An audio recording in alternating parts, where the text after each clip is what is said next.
Hello everyone, it's Ruth here again from English Test Help and IELTS Help.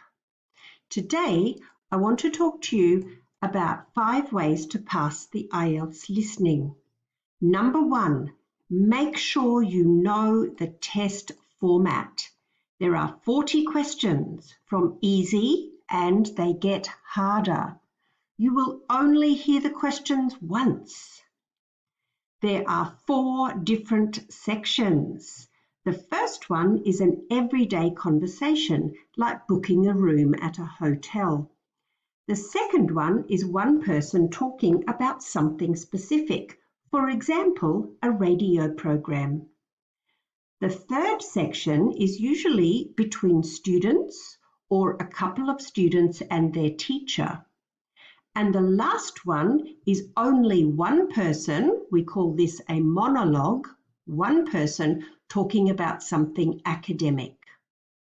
You will always have 10 minutes at the end of the test to transfer your answers to the answer sheet.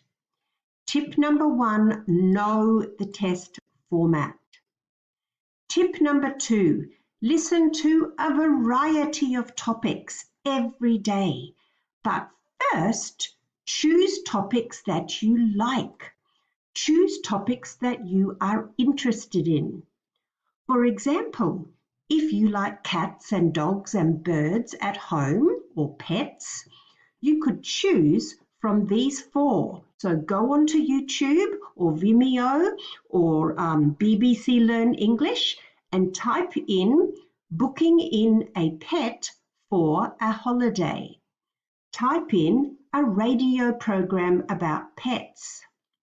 So make sure you choose topics that you like to listen to keep your motivation high. You can also find many practice listening tests. Now, see here at Take IELTS at British Council is totally free.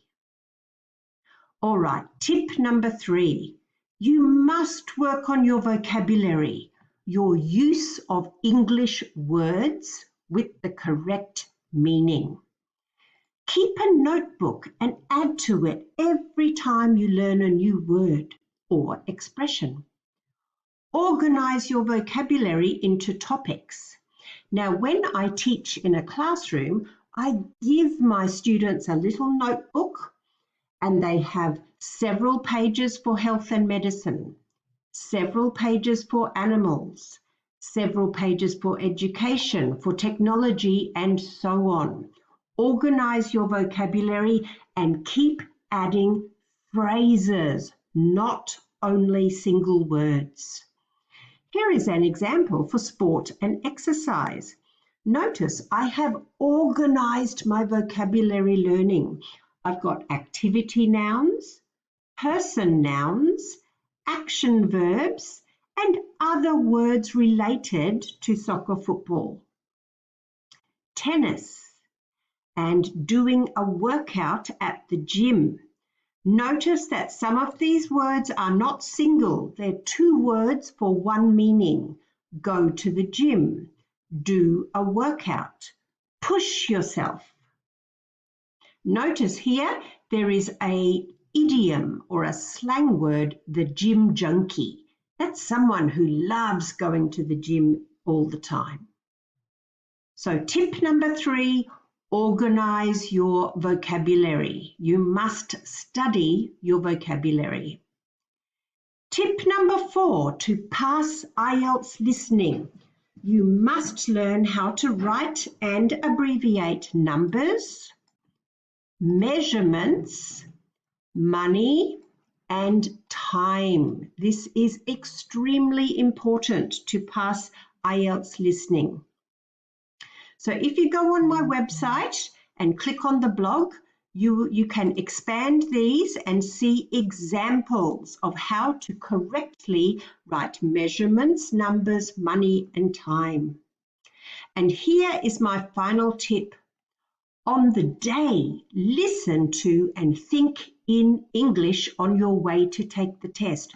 Don't talk to your family in Arabic or German or Chinese. No, Listen and think in English. Put your favorite podcast on in your headphones.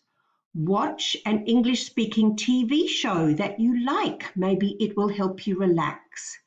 It is important to think in English on the day of the test. Thank you so much for listening to this little video, and good luck. I've just given you 5 ways to pass IELTS listening.